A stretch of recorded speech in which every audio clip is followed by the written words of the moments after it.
అందరూ నమస్తే అండి. శ్రీశైలం దేవస్థానంలో చూడండి ఎలా జరుగుతుందో. అక్కడ సెక్యూరిటీ గార్డ్స్ లేరు. భక్తుల మనోభావం చూడండి ఎలా దెబ్బతీస్తున్నారు. అది న్యాయమేనా? భక్తులు కొడతారా? భక్తుల మీద లాఠీ చార్జ్ చేస్తారా? భక్తులు లేకపోతే గుళ్ళు ఉన్నాయండి ఈరోజు.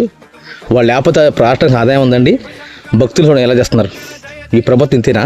చూడండి. శ్రీశైలం ఆలయం వద్ద శివస్వాములు ఆందోళన చేపట్టారు. లాఠీలతో భక్తులను చెదరగొడుతున్నారు పోలీసులు. దర్శనం చేసుకోకుండానే వెనుదిరుగుతున్నారు శివస్వాములు. పోలీసులు ఈవో కూటమి ప్రభుత్వంపై తీవ్ర స్థాయిలో ఆగ్రహం వ్యక్తం చేస్తున్నారు శివస్వాములు.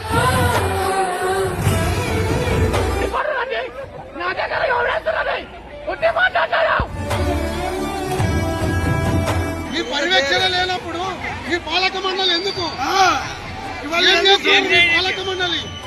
పాలక మండలి ఎందుకోసం ఉంటుంది? వచ్చే భక్తులకు ఎవరికి ఇబ్బంది కలగకుండా పాలక మండలి, ఆ పాలక మండలికి చేతగాలప్పుడు ప్రభుత్వం ఆధీనం తీసుకున్నాం. ఏంది స్వామి భక్తులు ఎందుకోసం వస్తారు? ఇంత ఇబ్బంది